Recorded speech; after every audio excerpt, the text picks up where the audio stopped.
The distress signal traveled through empty space for weeks before anyone heard it. It was weak, broken into pieces by distance and desperation.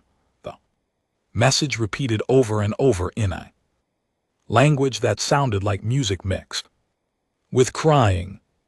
On the cities burned, the sky turned orange with flames and black with smoke. Children ran through streets that used to be safe, now filled with rubble and fear. Their parents carried what little they could save while invaders marched through their neighborhoods with weapons that turned buildings into dust. The Empire had come to prime 3 days ago. They came in massive ships that blocked out the sun. They said they had something they wanted: mining rights, land, resources buried deep in the planet's crust. When the government said no, they started shooting. Elder stood in what remained of the communication center. His hands shook as he sent the same message again and again into the darkness of space. Please, anyone, we need help. They are killing us. Please respond.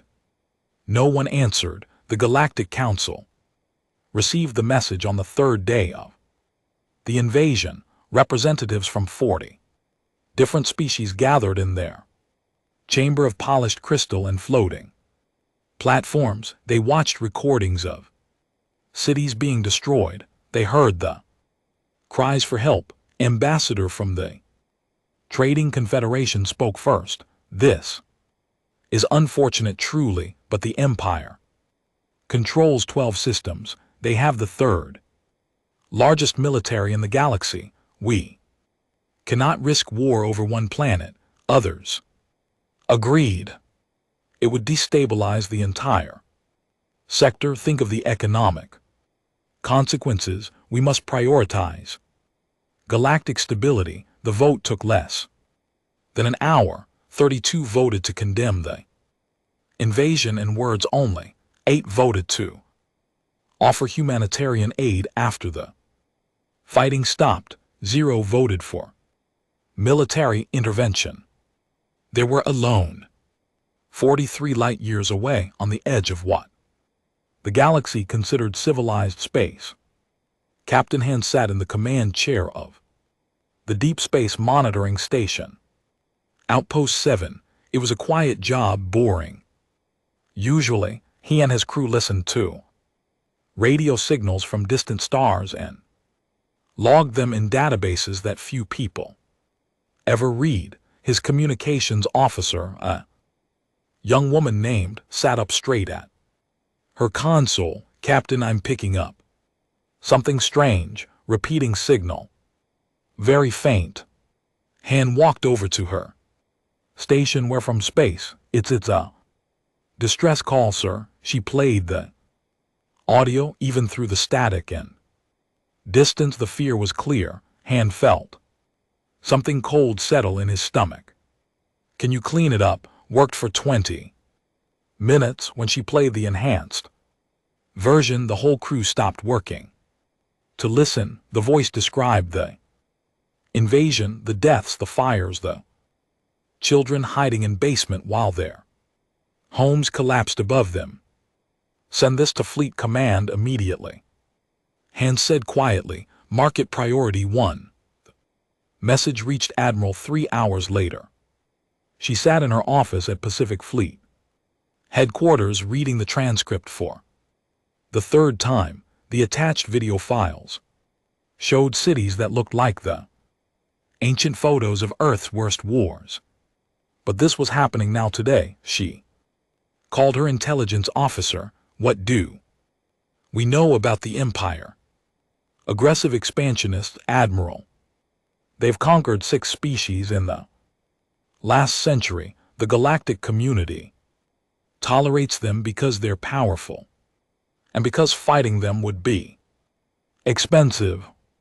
And the peaceful, no military to speak of. Artists, mostly philosophers. They never hurt anyone. Closed her eyes. She had 3 on Earth. She tried to imagine them running through burning streets While no one came to help, the image made her hands form fists. Get me a line. To the president, President Lee didn't sleep much these days, running Earth's unified government meant constant crisis management.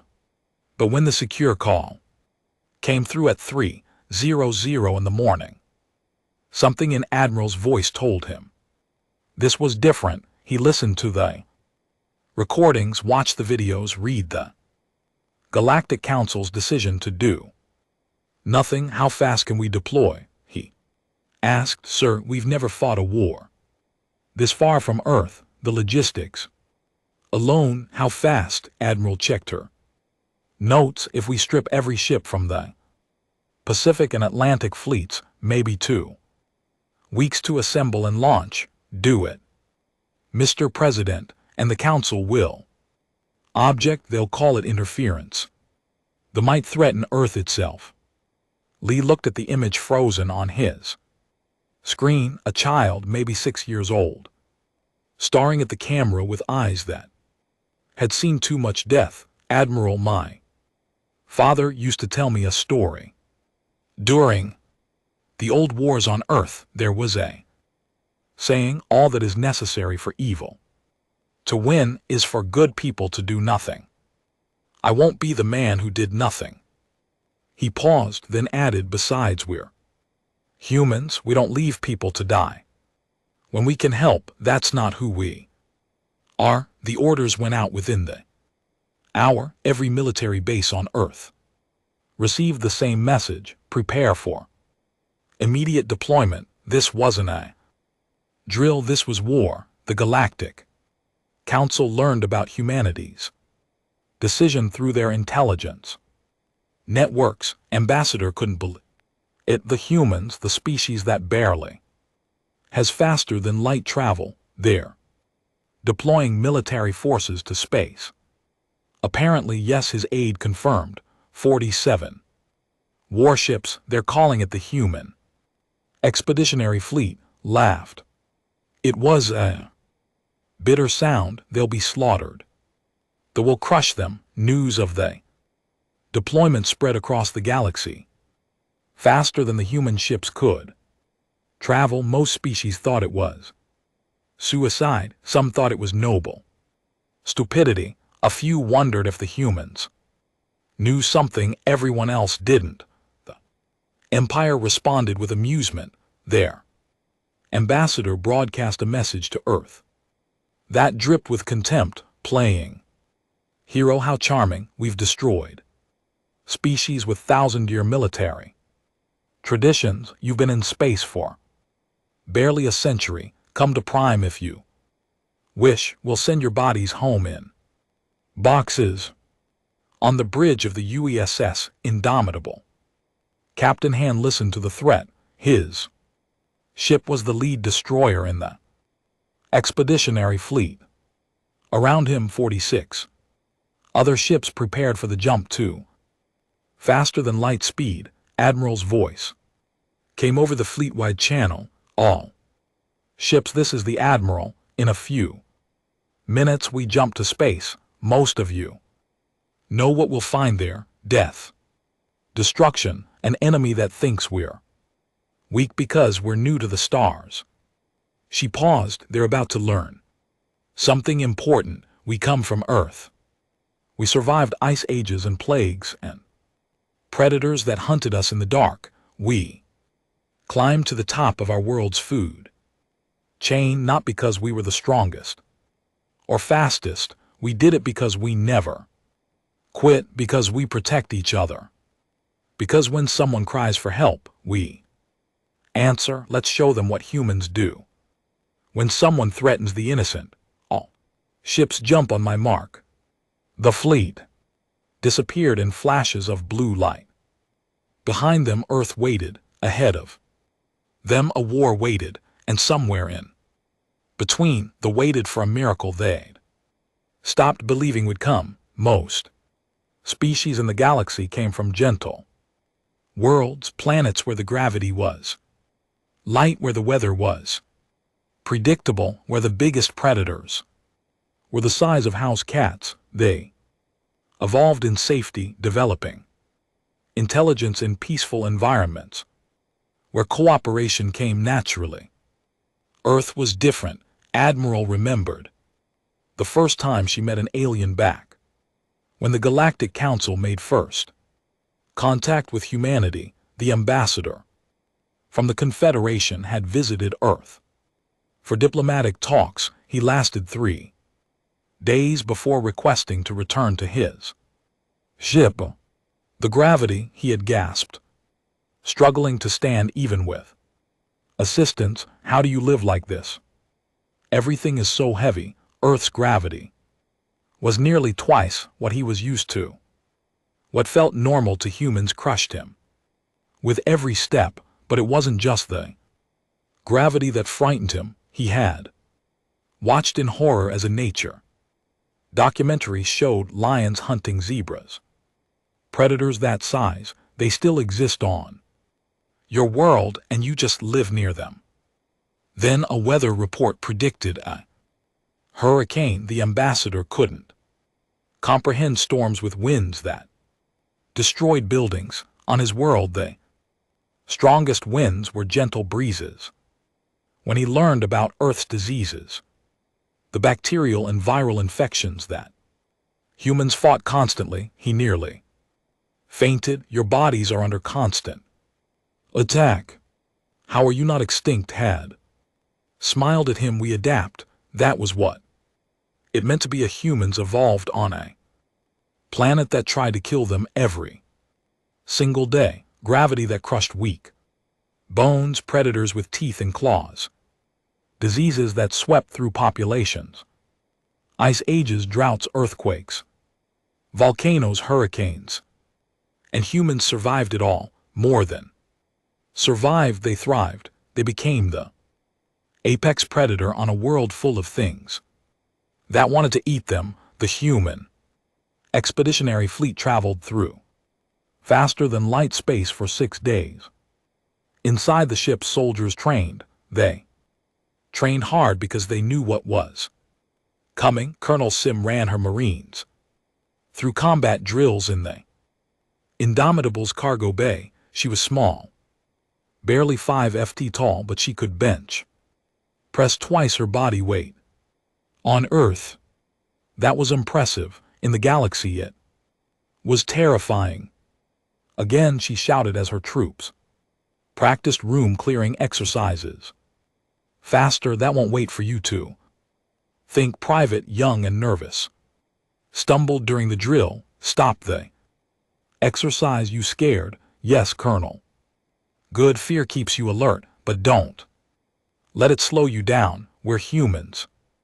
We've been scared since the day our ancestors hid in caves from things with bigger teeth. Scared is normal. Quitting is not.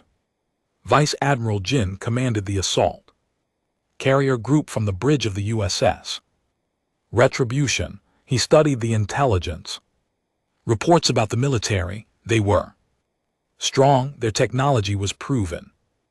They'd won every war they'd ever fought, but they'd never fought humans. His tactical officer, Commander 1, pointed at the star charts. Sir, we'll exit faster than light travel here at the edge of space. Intelligence says they have patrol ships in this sector. How many? Estimate 3 to 5 cruisers. Jin nodded. We'll have to go through them to reach Prime. We could try to avoid them, sir. Sneak past. Number. Jin's voice was firm. The need to know we're here, and they need to know we're not afraid. The fleet dropped out of faster than light speed exactly where they planned. Alarms immediately started blaring. 4 cruisers detected them. Within seconds, the commander looked at his sensors and laughed. Human ships here. This will be entertaining. He opened a channel to the human fleet. Primitives, turn back now and we might let you live. Admiral responded calmly. We're here for the leave their planet, and we won't destroy you. Laughed harder. You have 47 ships. I have 4. Cruisers each worth 10 of yours. I also have 300 more ships at Prime. This is your last chance to run home. We don't run, closed the channel and gave the order all ships weapons free. Show them what we brought. The battle started. Fast and brutal. They expected the humans to use standard galactic tactics. Long-range weapons, careful positioning, gradual escalation. Instead, the human ships charged straight at them. Commander 1 led his destroyer group in the attack. The ships were bigger, stronger, better armored.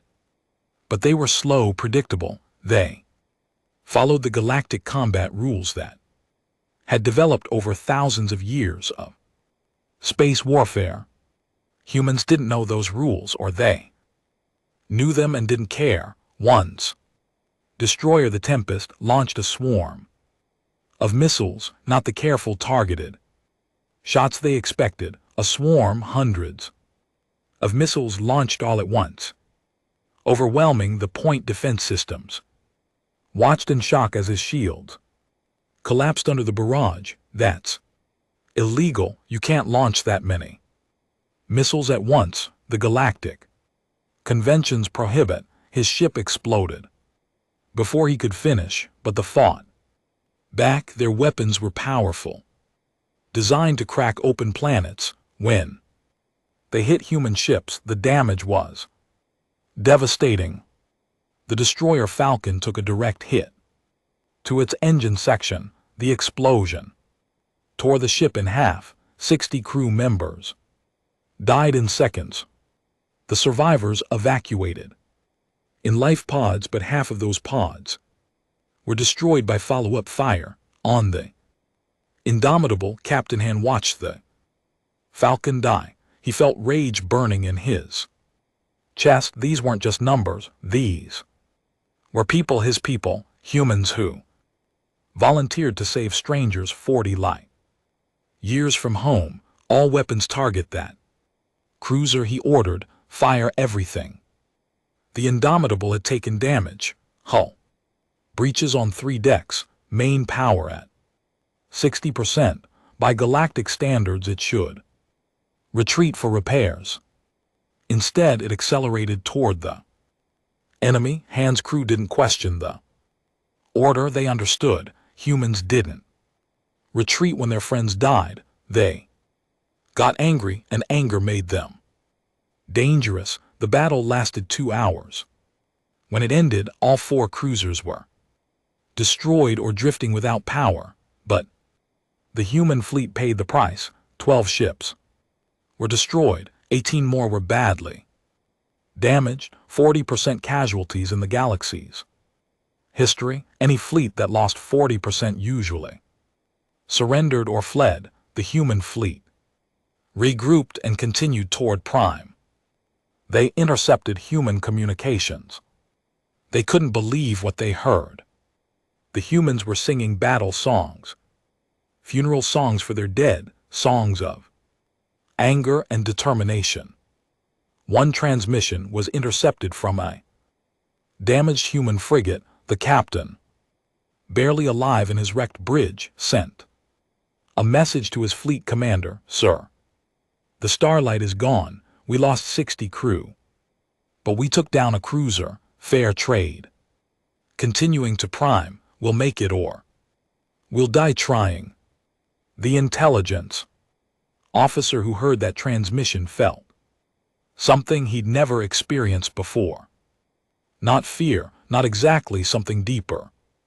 An understanding that these were different from any species they had fought before. They don't calculate acceptable losses, he reported to his superiors. They don't care about casualties, they just care about winning. Admiral stood on the bridge of the Indomitable, looking at the casualty reports. So many names, so many people who would never see Earth again. She felt the weight of every death, but she also felt pride. These humans had charged into battle against an empire that had crushed dozens of species. They'd been outnumbered and out of there depth, and they'd won. All ships, she broadcast. Well done. Repair what you can. We'll reach Prime in 6 hours. The real battle starts then. She paused, thinking of the families back on Earth, who would soon receive terrible news.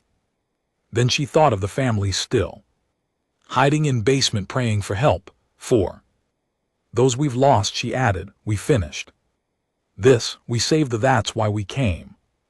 That's why they died. We honor them by not failing. Across the fleet, thousands of humans prepared for the largest battle humanity had ever fought. They were scared. They were hurt. Some were dying in medical bays, bleeding from wounds that even advanced medicine couldn't heal fast enough. But not one of them suggested turning back, because that wasn't humans did. They came from a world that taught them a simple lesson. When something tries to kill you, you don't give up. You fight harder. Prime looked beautiful from orbit. Blue oceans, green continents, white clouds swirling in gentle patterns from space. You couldn't see the fires. You couldn't see the destroyed cities or the bodies in the streets, but you could see the fleet. 147 ships spread across orbital space. Like a wall of steel and weapons, they surrounded the planet, making sure nothing got in or out. Admiral stood on the bridge of the Indomitable, counting the enemy ships on her display. Her fleet had 35 ships left after the battle. With the patrol, 35 against 147. Math was bad, Admiral Captain Hand said quietly. We could try to negotiate. Maybe we can. No, his voice was steel. We came to save the. We're going to save them. She opened a channel to all ships. This is Admiral. You all see what we're facing. The odds are not good. Anyone who wants to retreat has my permission. No shame in choosing to live. She waited. The channel stayed silent. Not a single captain responded. Not one ship turned away, smiled. Of course they didn't. They were human. Then let's show them why you don't threaten innocents. When are watching, all ships attack. Formation Delta. We're going straight through them. The commander watched the human ships approach. He couldn't believe they were actually attacking. They must be insane. 35 ships against my fleet. Prepare to destroy them. But something in the back of his mind whispered a warning. These humans had destroyed the patrol group. They'd suffered terrible losses and kept coming. That wasn't normal behavior. The battle began with a flash of light that lit up the entire orbital space. The human fleet didn't spread out or try to use careful tactics. They formed a wedge like an arrow and drove straight into the center of the formation. It was suicide. Everyone knew it was suicide. They concentrated their fire on the leading ships, tearing them apart. With overwhelming firepower, the destroyer Courage exploded in the first minute. The frigate Justice lasted 2 minutes before its reactor went critical. But while the focused on destroying the front ships, the rest of the human fleet did something unexpected. They launched every weapon they had all at once. Everything. Commander 1 aboard the Tempest fired missiles with nuclear warheads, not aimed at ships, aimed at empty space scattered throughout the formation. When they detonated, they created a minefield of radiation and shrapnel. The shields could handle direct hits from weapons. They weren't designed to handle hundreds of mines exploding simultaneously all around them. Ships that had stood untouched suddenly found their shields collapsing, their sensors blinded, their formations broken. This is against galactic conventions. screamed into his communications, "You can't use area effect weapons in fleet. Combat the collateral damage." A human voice cut through his protest. "Admiral, calm as ice, we're not part of your conventions and we're fighting to save lives, not to follow rules." Vice Admiral Jin led the assault carrier group through the chaos. His ship, the Retribution, was the largest in the fleet. It carried fighters and ground troops. It was slow, heavily armored, and not built for fleet combat. That's why Jin drove it straight at the largest dreadnought like a battering ram. The ship tried to turn to bring its main weapons to bear, too slow. The Retribution crashed into its side, not hard enough to destroy either ship, but hard enough to lock them together. All fighters launch, Jin ordered. Marines, prepare for boarding action. From the Retribution's bays, small fighter craft poured out. They swarmed over the dreadnought like angry bees, targeting weapons and engines at close range where the big ship couldn't effectively defend itself. In the fighter pilot ready room, Lieutenant Park climbed into her cockpit with shaking hands.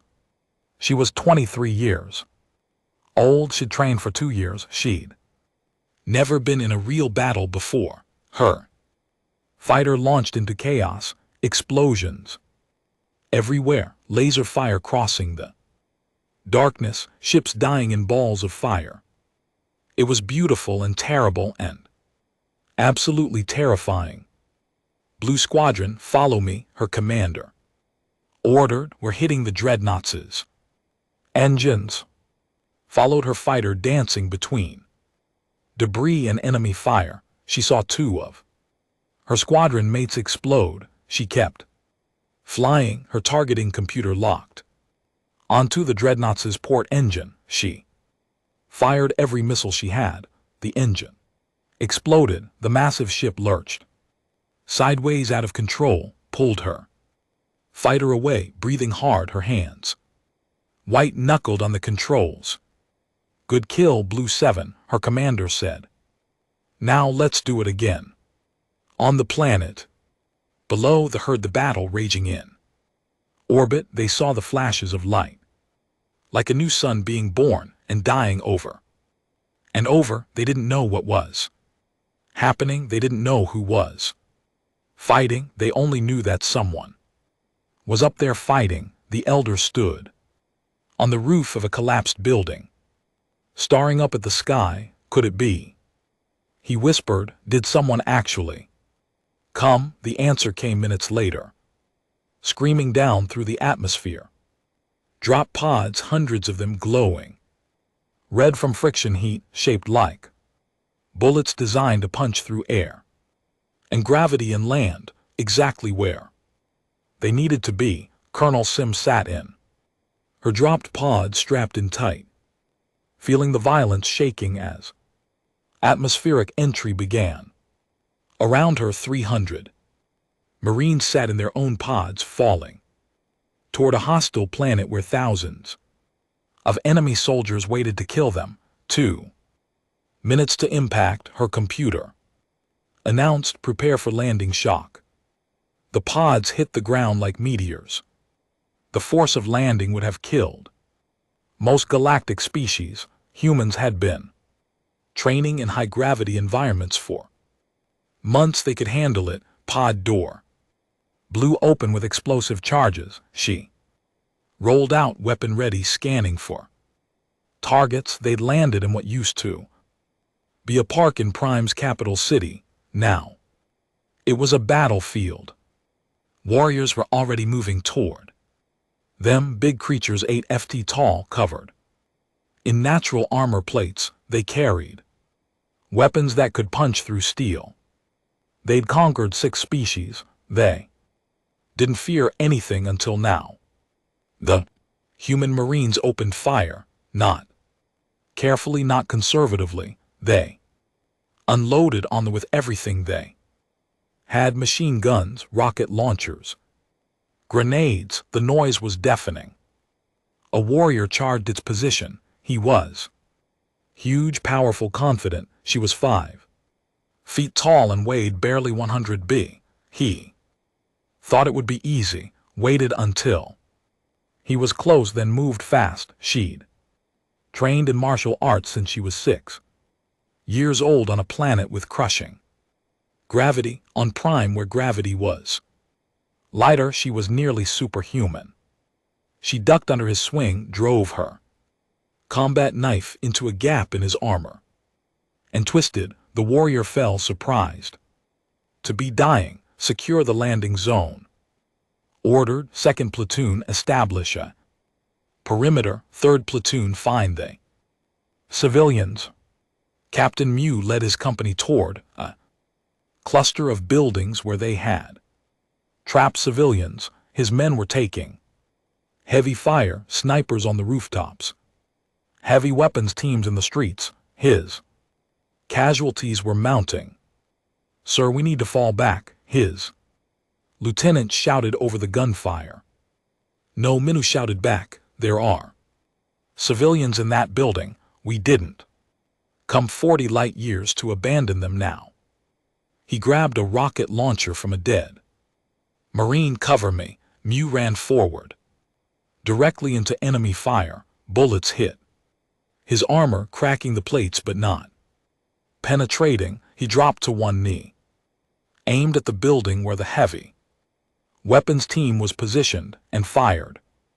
The rocket hit perfectly. The building's front wall collapsed, burying the soldiers. Minu's men charged forward. Before the dust settled, they found 60 hiding in the basement, men, women, children, all terrified. When they saw the humans, they didn't know what to think. These alien soldiers covered in armor and weapons who just fought through a position to save them. A child, maybe 5 years old, walked up to Mew. He was huge in his combat armor, scurril looking. The child should have been afraid. Instead, she held out her hand. Mew removed his helmet. His face was covered in sweat and dirt and blood. He smiled at her and took her tiny hand in his armored glove. "It's okay now," he said in broken that the translator helped with. "We're here to help." Child started crying. So did most of the adults. Someone had finally come. Someone had actually come to save them. By nightfall, the humans had established a foothold on Prime. 3 landing zones secured. Over 2,000 Marines on the ground. They'd lost 30% of the drop pods. Some crashed, some were shot down, some landed in controlled territory and were wiped out before they could regroup. But the survivors dug in. They built defensive positions. They found civilians and brought them to safety. They fought off every counterattack with a ferocity that shocked even the hardened warriors. In orbit, the space battle continued. Ships died on both sides, but slowly, impossibly, the human fleet was pushing through. Admiral's strategy of chaos and aggression was working. They didn't know how to fight an enemy that didn't care about losses, that didn't follow rules, that just kept attacking. Captain Han watched from the Indomitable's bridge as another cruiser exploded. His ship was battered, hull breaches everywhere, life support failing on 4 decks, but they were still fighting. "Sir," his weapons officer reported, "we're down to 30% ammunition." "Then make every shot count," Han replied. He thought about his family on Earth, his wife, his 2 daughters. He might never see them again, but if he died here, at least he'd die knowing he tried to save innocent people. That was worth something. That was worth everything. On the planet Prime's night sky lit up with explosions and laser fire. The civilians watched from their hiding Places not quite believing what they were seeing. The galaxy had abandoned them, but these humans, these from the edge of space, they came and they were fighting like demons to save a species they'd never even met. The Galactic Council met in emergency session. Ambassador stood before the assembled representatives, his skin flushed with anger. The humans have violated every principle of galactic law. They interfered in a territorial dispute. They used banned weapons. They saved a species from extinction. Interrupted ambassador from the Scientific Union. Something we chose not to do. Turned on him. We chose stability. We chose to avoid a war that could consume entire sectors. The humans have doomed us all. The council chamber erupted in argument. Some supported humanity's intervention, most condemned it. All of them watched the battle. Reports from Prime with growing unease. The humans were winning. Against all odds, they were actually winning. The council issued a formal statement. The Galactic Council condemns the unauthorized military action by the human species. This violation of galactic sovereignty cannot stand. When Admiral received the statement, she was standing in the medical bay of the Indomitable. Around her, wounded Marines lay on beds, some missing limbs, others burned, all in pain. They'd sacrificed everything to save them. She recorded a response and broadcasted across every galactic channel. Her face was hard, her eyes cold with controlled anger. To the Galactic Council, you had a choice. You chose politics. You chose convenience. You chose to let innocent people die rather than risk your precious stability. We chose differently. We chose people over politics. We will not apologize for that ever. The message went viral across the galaxy. Some species cheered. Most were shocked. No one had ever spoken to the council that way. On Prime, the ground war intensified. The Empire sent reinforcements, 20,000 fresh warriors, landing and dropships across the planet. They expected to crush the human forces quickly. Humans were new to space combat. They'd be easy to defeat on the ground. They were wrong. Sergeant Wu Nam crouched in the ruins of a shopping center with his squad. They'd been fighting for 3 days straight with maybe 6 hours of sleep total. His uniform was torn, his armor cracked, his body screaming for rest. He ignored it all. Platoon moving down Main Street. His scout reported 40, maybe 50 soldiers. Heavy weapons. Standard tactics would be to avoid them. Fall back, wait for reinforcements. Wu Nam didn't use standard tactics. He'd grown up in the slums of fighting for survival. The military taught him to fight smarter. The streets taught him to fight meaner. Take your team to the building across the street. Roof positions, set up the ambush. We let them walk into the kill zone. Then we hit them from 3 sides. His squad moved silently through the rubble. They were exhausted, but they moved like ghosts on Earth. They trained in every environment. Mountains, jungles, cities, deserts. This was just another battlefield. The platoon marched down the street with confidence. They owned this planet. They'd conquered it. These human pests would be eliminated soon enough. Ambush was perfect. Wu Nam's squad hit them from 3 directions at once. Machine gun fire, grenades, rocket launchers. In 30 seconds, half the platoon was down. The survivors tried to regroup, but humans didn't give them time. Wu Nam personally led the charge into close combat. They were bigger, stronger, covered in natural armor, but humans were faster, meaner, and they'd learned something important. They had gaps in their armor at the joints, necks, shoulders, knees, weak points. The squad exploited every weakness. They fought dirty. They used the environment. They did whatever worked. By the time reinforcements arrived, the entire platoon was dead or captured. Good work, Wham told his squad. Now, let's move before their friends show up. Elder watched the humans fight with amazement. They were peaceful. They didn't understand war. But these humans, they moved through combat like predators, hunting prey. Every action had purpose. Every motion was efficient violence. They're terrifying, one observer whispered. Yes, agreed, but they're terrifying for us. Thank the stars for that. Inspired by human courage, civilians started fighting back, organized resistance. Groups, they couldn't fight like humans, but they knew their planet. They showed the humans' secret tunnels, hidden paths, weak points and defenses. Major coordinated the joint human operations.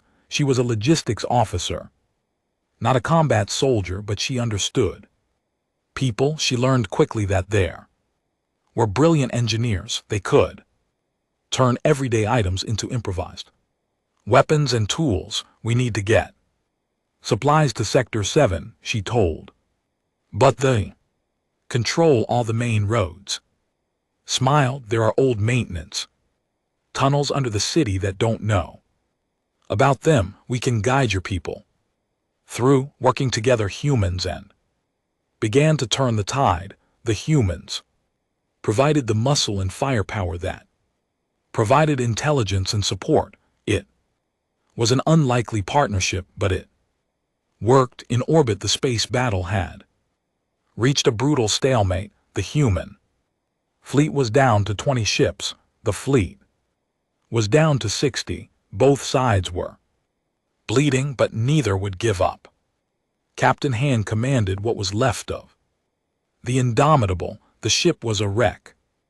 Life support worked on only half the decks. Engines were at 30%. Weapons systems kept failing, but they kept fighting. Then the intelligence reports came, and that changed everything. They were planning something terrible. Orbital bombardment, not just military targets, cities, civilian centers. They were going to exterminate the population. If they couldn't win the ground war, the report landed on Vice Admiral Jin's desk. He read it 3 times, feeling sick. The command center was on a space station in high orbit. If they wanted to stop the bombardment, they had to destroy that station, but it was heavily defended. Getting close enough would cost lives, lots of lives. Jin made his decision. He gathered his remaining assault carriers and destroyers. We're going to ram that station. All ships.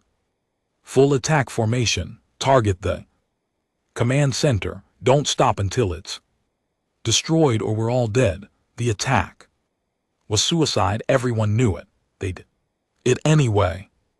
The human ships charged the space station through a wall of defensive fire. Ships exploded left and right, but enough got through. Retribution was among the lead ships. Jin stood on his bridge watching the station grow larger in the all hands. Brace for impact. This is for Earth. This is for everyone who said we couldn't make a difference. The Retribution crashed into the command station at full speed. The impact was catastrophic. Both vessels exploded in a fireball visible from the planet below. Jin and his entire crew died in seconds. But the command center was destroyed. On the planet, Captain Han watched his friend die. He and Jin had served together for 15 years. Now Jin was gone. Han felt tears on his face, but he didn't wipe them away. The dead deserved tears. Sir, his communications officer said quietly, the ground forces are receiving reports. Their command is gone. They're confused, leaderless. Hands straightened. Jin had given them an opportunity. All remaining ships coordinate with ground forces. Hammer them while they're disorganized. Don't let Jin's sacrifice be for nothing. On the ground, Colonel Sim received the orders. They were vulnerable. Now was the time to strike. She gathered her Marines. Most were wounded. All were exhausted. None complained. Listen up, she shouted. They just lost their command structure. We're going to hit every position they have all at once before they can regroup. This is going to be brutal. Some of us won't make it, but we're going to win this war today. For Admiral Jin, for every Marine we've lost, for the are you with me? The response was a roar. Tired, wounded, bleeding humans screaming their defiance at a galaxy that thought they were too weak to matter. The Empire watching from there couldn't believe what they were seeing. Their forces on Prime were collapsing. Their fleet was scattered. Their command was destroyed, all by one species of who'd been in space for barely a century. The Emperor made a decision he'd never made before. He contacted the human fleet directly. His message was simple. We request negotiations. The word felt like poison in his mouth. The Empire didn't negotiate. They conquered, but these humans had done the impossible. They'd beaten an empire. And the Emperor knew if he didn't stop this, now the humans might actually destroy his entire fleet. Admiral received the message while standing in the ruins of the Indomitable's bridge. She'd lost so many people, so many good people, but they'd done it. They'd actually done it. Tell the Emperor we'll talk, she said. But the terms are simple, complete withdrawal from space, reparations for the damage, and a guarantee of independence, non-negotiable.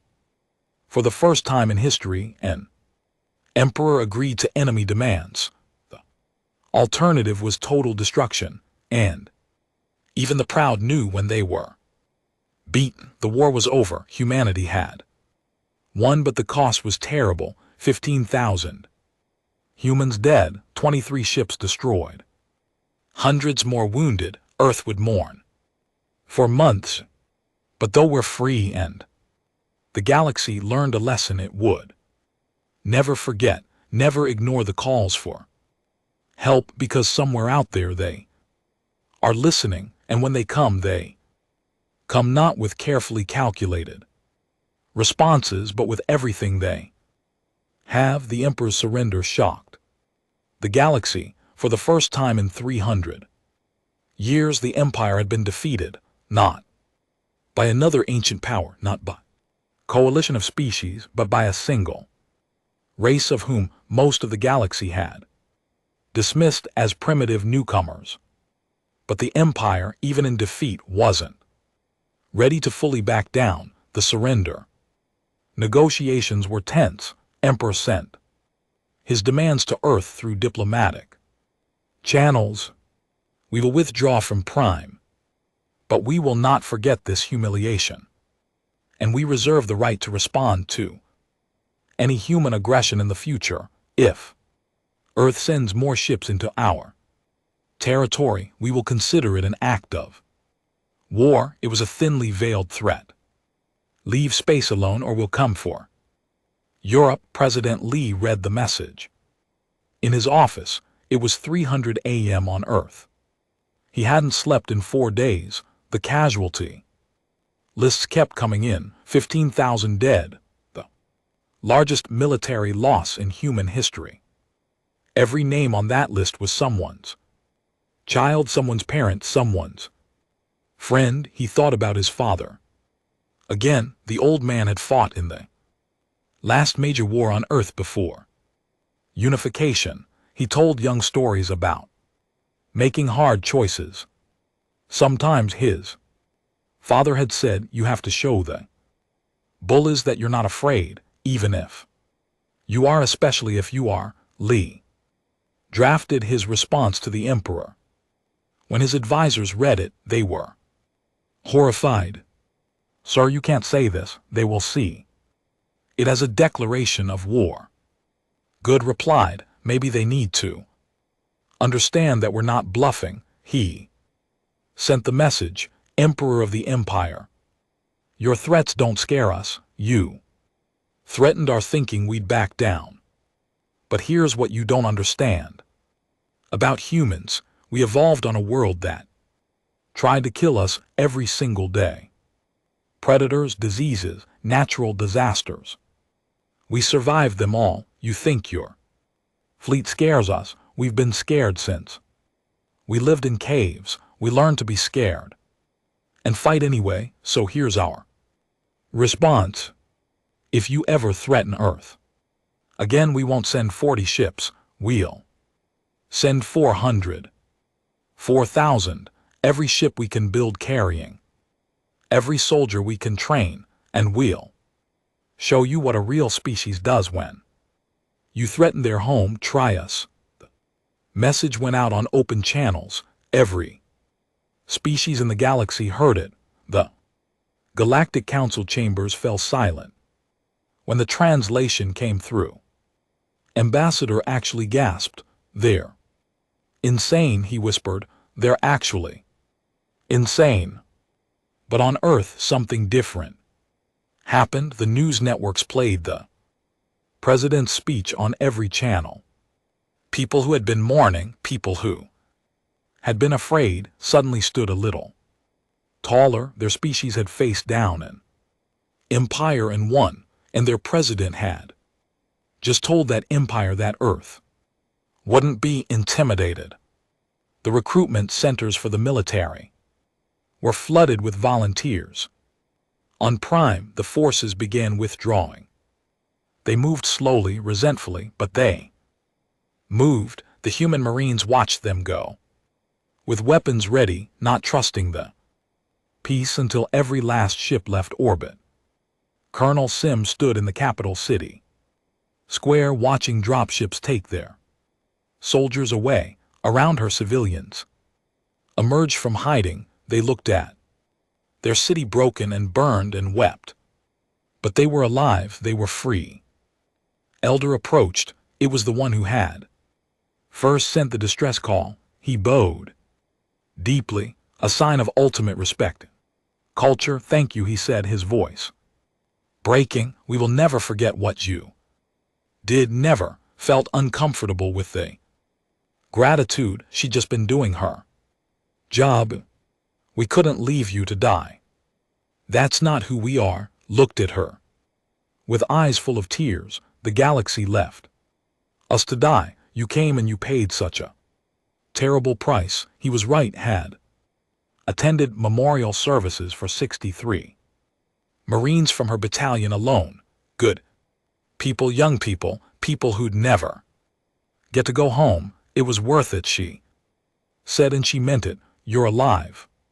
That makes it worth it. The withdrawal took 2 weeks. During that time, Earth sent the Second Fleet, 200 ships, commanded by Fleet Admiral Sun. It was the largest military deployment in human history. The fleet arrived at Prime and took up defensive positions. Admiral, exhausted and wounded, greeted Admiral Sung aboard what remained of the Indomitable. The ship was barely holding together. It would never fly again, but it had done its job. Permission to come aboard, Sun said formally, smiled tiredly. Permission granted. Welcome to the wreck. They walked through the damaged corridors together. Sun saw the blast damage, the emergency repairs, the memorial walls where crew members had written the names of the dead. He saw what this battle had caused.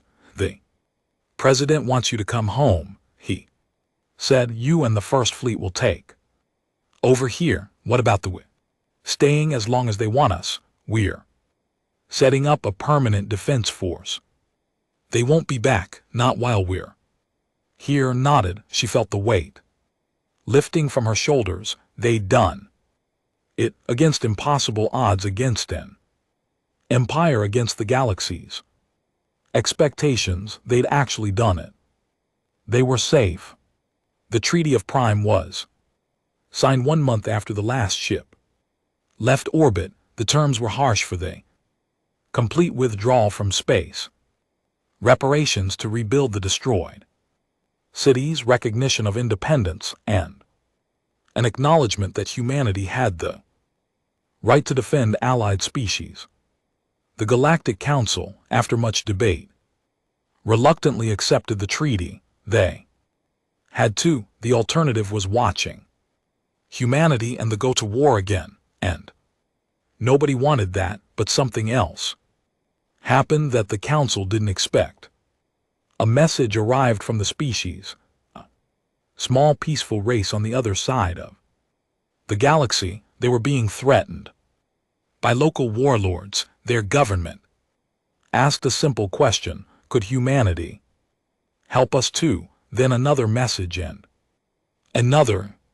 6 different species, all facing threats from aggressive neighbors, all asking for human protection. They'd seen what happened at Prime. They knew the galaxy's traditional powers wouldn't help, but maybe the would. President Lee called an emergency cabinet meeting. We can't protect the entire galaxy. We don't have the resources. We barely want it. Prime, his military advisor, agreed. If we spread ourselves too thin, we'll lose everything. But his diplomatic advisor, a woman named, saw it differently. "Sir, this is an opportunity. The want an alliance with us. If we accept, we gain our first true ally in the galaxy. If other species join, we could build something new, a coalition based not on politics but on mutual protection." Thought about it, then he made his decision. Open negotiations with the formal alliance. We'll commit to their defense. They'll commit to ours. As for the other species, tell them we'll consider their requests, but make it clear we're not mercenaries. We're protectors. There's a difference. The human alliance was formally established 3 months after the war ended. It was the first true alliance humanity had made with an alien species. The treaty was simple: mutual defense, shared technology, friendship across the stars. The signing ceremony was held on Prime, in a square that had been bombed 3 times during the war. It was rebuilt, now made beautiful again, and humans stood together as equals. Elder spoke first. "When we sent our distress call, we didn't believe anyone would come. The galaxy had abandoned us. But humanity taught us an important lesson. There are still people in the universe who value life over convenience, who will fight for strangers, who will sacrifice for what's right." President Lee responded. "They showed us something too. They showed us we have a place in this galaxy, not just as warriors but as friends, as allies, as a species that stands for something beyond our own interests." The crowd, both inhuman, erupted in cheers. Back on Earth, the war was already becoming legend. Songs were written about it, movies were planned. But more importantly, it changed how humanity saw itself. They weren't just survivors of a harsh world. They were protectors, defenders of the weak, the species that answered the call. Captain Hand stood at the memorial wall on Earth's moon. 10,000 names carved in black stone, everyone who died at Prime. He found his weapons officer's name, his navigator's name, his friend Jin's name. He placed his hand on the cold stone and whispered, "We won. You didn't die for nothing. I hope you know that." Behind him, someone coughed. He turned to see a young woman. She was barely 20, wearing traditional robes. She carried a small bundle of flowers. "I'm sorry," she said, in halting English. "I don't mean to intrude. I'm LRA. I lived in Sector 7. Your friend Jin, his ship saved my family when they destroyed the command station. I wanted to thank him, but Han understood. He's gone. Yes, but not forgotten. Never forgot." She placed the flowers at the base of the memorial. On Prime, every child learns about the humans who came, about the ships that fell from the sky, about the people who died saving strangers. Jin's name is taught in our schools now. He's a hero to my entire species. Han felt tears running down his face. He didn't try to hide them. Jin would have liked knowing that he died saving people. And those people remembered. 6 months after the war, the galaxy was different. The Empire was quieter, more cautious. They'd learned that some species fought differently, harder, without calculating acceptable losses. The Galactic Council was forced to acknowledge humanity's new position. They weren't newcomers anymore. They were a power, a species that could change the balance of galactic politics. Some council members feared that, others welcomed it. But the most important change was simpler. When species sent distress calls now, they weren't always ignored. The council couldn't pretend to care about galactic stability while abandoning the innocent. Not anymore. Not when everyone knew the humans would answer the call. Admiral retired from active service. She'd earned it. She spent her days on a small farm on Earth, growing vegetables and writing her memoirs, but she kept her uniform ready, just in case. Colonel Sim became the commander of the Defense Force, a joint human military unit. She trained soldiers and human Marines side by side. They learned from each other. The learned human aggression and determination. The humans learned precision and planning. Captain Han accepted command of Earth's warship. They named it the USS Jin. It was the first ship of a new class, bigger, stronger, better, designed for one purpose, making sure another prime never happened again. At the ship's christening ceremony, Han gave a speech. "This ship is named for a hero, a man who gave everything to save people he'd never met. That's the spirit of this vessel. That's the spirit of humanity. We don't fight for territory. We don't fight for resources. We fight for the idea that innocent people deserve protection. That's worth dying for.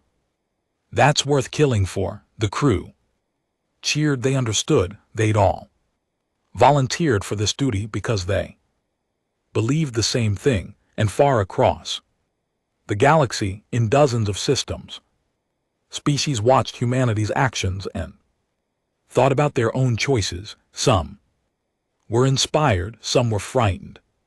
All were changed. The galaxy had learned an important lesson at Prime. There was a new power in the universe, a species that evolved, fighting death every day. A species that didn't calculate losses, only victories. A species that answered distress calls not because it was profitable, but because it was right. The head arrived, and they weren't going anywhere. In the ruins of what had been the command station, a piece of hull plating floated in space. Painted on it, in human letters, was a simple message. It had been put there by the crew of the Retribution before they died. "We were here. We fought. We won. Remember us." The galaxy would remember. The would Remember the would remember. And every species that ever needed help would.